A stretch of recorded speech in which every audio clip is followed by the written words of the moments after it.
नमस्ते, सदा वत्सले मातृभूमि, जय हिंद। दोस्तों, आज के टॉप हेडलाइंस है। भारतीय वायुसेना ने स्काई स्ट्राइकर लॉइटरिंग मुनिशन के बाद very high frequency centre stealth radar system और identification of friend and foe system के लिए कॉन्ट्रैक्ट जारी किया। भारतीय सेना अब प्राइवेट सेक्टर स्टार्टअप कंपनीज के साथ $15 मिलियन के 100 स्वॉर्म ड्रोन्स को खरीदने वाली है। भारत की खुफिया एजेंसी ने कहा कि चाइना के सीसीटीवी कैमरास जो कि सर्विलांसिंग के लिए हैं, वो भारत की सुरक्षा के लिए एक बहुत बड़ी चुनौती हैं। रूस को Su-75 single engine steel fighter jet के लिए पहला विदेशी ग्राहक मिला। अफगानिस्तान में यूएस की साख को लगा है एक बट्टा। क्वाड देशों के लिए भी एक बड़ा झटका। पहली अपडेट भारतीय वायुसेना को लेकर आ रही है। भारतीय वायुसेना के प्रमुख RKS भदौरिया ने प्रशांत क्षेत्र के वायुसेना प्रमुखों के 3 दिवसीय सम्मेलन में हिस्सा लिया, जो कि अमेरिका के हवाई में संपन्न हुआ। रक्षा मंत्रालय ने बयान जारी करके कहा कि कार्यक्रम में हिंद प्रशांत क्षेत्र के वायुसेना प्रमुखों ने हिस्सा लिया, जिसका विषय था क्षेत्रीय संतुलन के लिए मजबूत सहयोग। साथ ही ये भी बताया जा रहा है कि भारतीय वायुसेना प्रमुख RKS भदौरिया जी को इस सम्मेलन का डीन नियुक्त किया गया था। वायुसेना प्रमुख ने 11 देशों के वायुसेना प्रमुखों के साथ द्विपक्षीय और बहुपक्षीय बैठकें भी की। नेपाली सेना के 8 सदस्यों के प्रतिनिधिमंडल ने भारत की यात्रा की है। इसकी अध्यक्षता मेजर जनरल निरंजन कुमार श्रेष्ठ ने की। इस प्रतिनिधिमंडल के द्वारा भारत के बहुत से महत्वपूर्ण सैन्य संस्थाओं जैसे कि कॉलेज ऑफ कम्युनिकेशन और engineering, infantry school, army marks manship unit, arm force चिकित्सा कॉलेज, सेना खेल संस्थान, राष्ट्रीय रक्षा अकादमी, सैन्य खुफिया प्रशिक्षण स्कूल और डिपो, सैन्य इंजीनियरिंग कॉलेज पुणे और दिल्ली में इन्होंने वार डेक का दौरा किया था। इस नेपाली प्रतिनिधिमंडल को भारतीय सेना ने अपने प्रशिक्षण पहलुओं की जानकारी दी। नेपाली सेना अपने प्रशिक्षण में और ज्यादा मजबूती लाने के लिए भारत की ओर देख रही है और उनका ये प्रतिनिधिमंडल पहले भी भारत के उच्च प्रशिक्षण संस्थानों का दौरा कर चुका है। केंद्र शासित प्रदेश लद्दाख प्रशासन और BRO ने सड़क नेटवर्क के अपग्रेडेशन के लिए एक MOU पर साइन किया है। MOU को ऐतिहासिक बताते हुए कहा गया है कि केंद्र शासित प्रदेश लद्दाख में सुरंगों और सड़कों के निर्माण के लिए BRO के पास पहाड़ी क्षेत्रों में विशेषज्ञता है। इसीलिए उन्होंने सीमा सड़क संगठन यानी कि BRO को 7 परियोजनाएं सौंपी है। साथ ही अधिकारियों ने बताया कि ये पहल लंबे समय से लद्दाख के समग्र विकास को सुनिश्चित करेगी। आगे उन्होंने बताया कि BRO सड़क को फास्ट ट्रैक मोड पर अपग्रेड करने के लिए सहमत हो गया है। दोस्तों, इससे काफी बड़ा फायदा मिलेगा लद्दाख में, क्योंकि खराब मौसम के चलते जब सड़कें ब्लॉक हो जाती है तो ऐसे में सुरंगों का भी निर्माण किया जा रहा है, जो कि हर मौसम में आवाजाही को ठीक रखेंगी। साथ ही सेना के लिए भी ये फायदेमंद रहेगा और यही नहीं, पर्यटकों के लिए भी ये काफी अच्छा रहेगा। हर्षवर्धन श्रृंखला, जो कि 3 दिवसीय अमेरिका की यात्रा के बाद भारत वापस लौटे हैं, तो उन्होंने कहा कि हम 2+2 वार्ता को लेकर काफी उत्साहित है, जो कि नवंबर में होने वाली है। अभी वार्ता की तारीख तय नहीं की गई है। साथ ही उन्होंने कहा कि पिछली 2+2 बैठक दिल्ली में हुई थी और अगली बैठक अमेरिका में आयोजित होगी और इस 2+2 वार्ता में बहुपक्षीय मुद्दों पर चर्चा की जाएगी।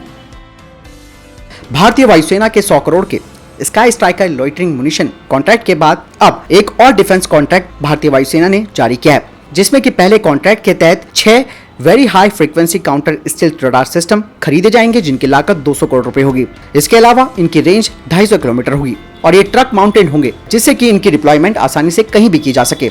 दूसरा कॉन्ट्रैक्ट है भारतीय वायुसेना का, जिसके तहत 60 यानी कि 60 identification of friend and foe system के लिए, जिसकी लागत 80 करोड़ रुपए है।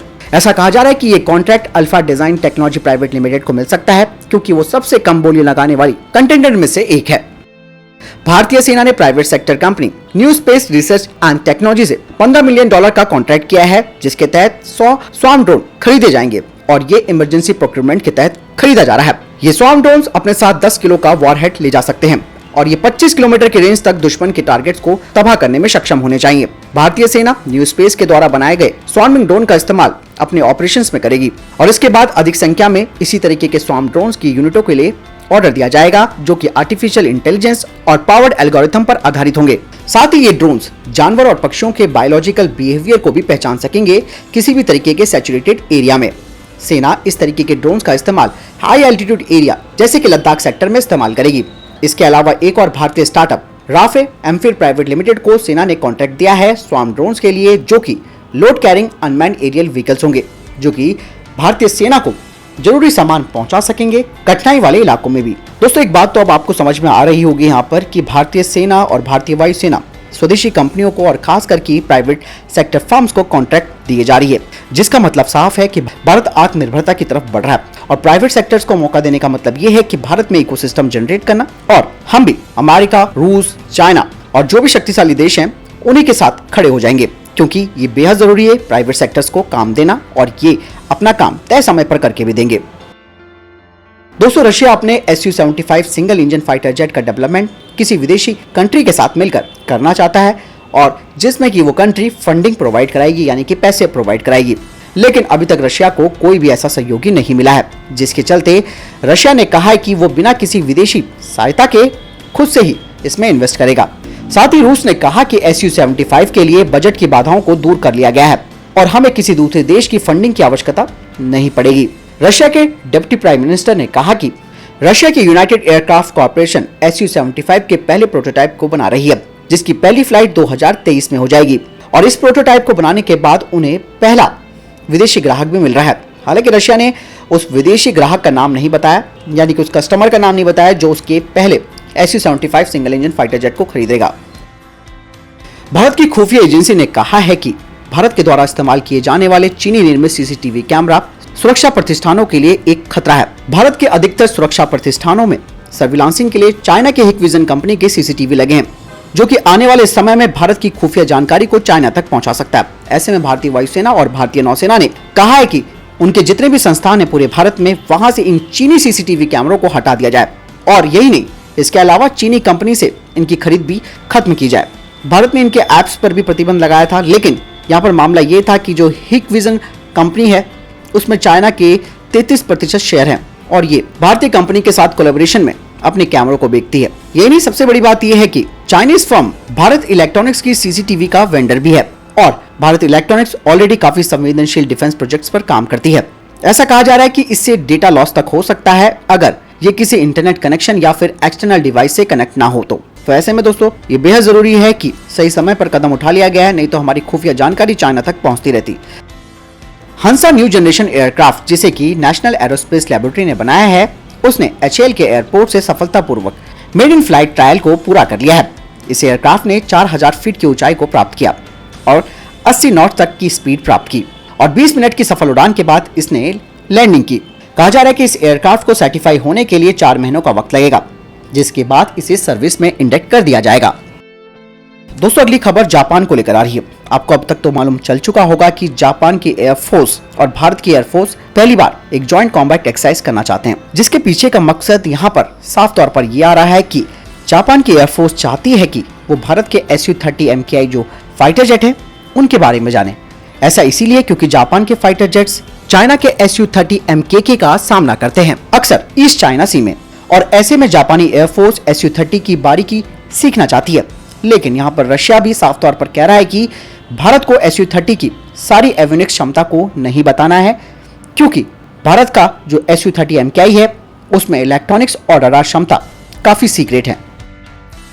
अफगानिस्तान से अमेरिका के सैनिकों के जाने के बाद अब बाइडेन प्रशासन पर काफी सवाल उठ रहे हैं। ऐसा कहा जा रहा है कि क्या अमेरिका की महाशक्ति की साख में गिरावट आ गई है? ये सवाल तब अहम हो जाता है जब चीन ने अमेरिका को दक्षिणी चीनी सागर, हिंद महासागर, ताइवान और हांगकांग में सीधे चुनौती दी है। अमेरिका ने ये कदम ऐसे वक्त पर उठाया है जब वो चीन के खिलाफ क्वाड ग्रुप को लेकर काफी सीरियस रहा है। विशेषज्ञ कहते हैं कि अमेरिका, भारत, जापान और ऑस्ट्रेलिया के क्वाड ग्रुप के भविष्य पर भी सवाल उठने लगे हैं, क्योंकि अमेरिका का ये कदम काफी विचलित कर देने वाला है, और इसीलिए जो देश क्वाड समूह में चीन के खिलाफ एकजुट हो रखे हैं वहां पर भी अब खतरा मंडरा रहा है। क्योंकि अमेरिका ने एटलीस्ट कम से कम भारत की साख तो रखी होती, क्योंकि भारत का $3 बिलियन का इन्वेस्टमेंट वहां पर हो रखा है, वो सब खटाई में पड़ गया है, और कहीं ना कहीं यहाँ पर किसी भी तरीके का आश्वासन अमेरिका ने भारत को नहीं दिया। भारत वही देश था जो हमेशा से अफगानिस्तान में अमेरिका का साथ भी देता रहा, और ये जो घटना हुई है उससे अंतर्राष्ट्रीय जगत में एक बार फिर से कूटनीतिक समीकरण को जन्म दे दिया है। इससे सबसे ज्यादा चुनौती भारत के सामने खड़ी है, खासकर तब जब अफगानिस्तान में चीन और पाकिस्तान का प्रभुत्व बढ़ रहा है और अमेरिका का प्रभुत्व घट रहा है। अफगानिस्तान के मामले में अब भारत की निगाह रूस और ईरान की तरफ है। अगर ऐसा हुआ तो अफगानिस्तान में भारत की ये एक नई कूटनीति चुनौती होगी, खासकर कि तब जब ईरान और रूस अमेरिका के प्रबल प्रतिद्वंदी रहे हैं। भारत को अफगानिस्तान में अपने हितों को साधने के लिए ईरान और रूस की मदद लेनी पड़ सकती है। सबसे बड़ी बात यह रही कि भारत को उस समय एक और झटका तब लगा जब भारत के आग्रह के बावजूद भी अमेरिका ने काबुल एयरपोर्ट में भारत को एक राजनयिक आउटपोस्ट तक भी नहीं दिया। यही कारण है कि भारत को अफगानिस्तान से पूरी तरह से हटने के लिए बाध्य होना पड़ा है। इसलिए कहा जा सकता है कि अमेरिका किसी का सहयोगी नहीं है। आपको क्या लगता है दोस्तों? कमेंट सेक्शन में लिखकर बताएं अमेरिका के इस कदम को लेकर, जो कि भारत के लिए एक बहुत बड़ा झटका साबित हुआ है। तो दोस्तों, ये थे अभी तक के टॉप डिफेंस और स्पेस अपडेट। वीडियो के संबंध में कोई प्रश्न, जवाब या आपको कोई सवाल है, कमेंट सेक्शन में लिखकर जरूर पूछ सकते हैं। बहरहाल इस वीडियो के लिए इतना ही। मिलता हूं नई वीडियो के साथ। ख्याल रखिएगा अपना। नमस्कार, जय हिंद, वंदे मातरम।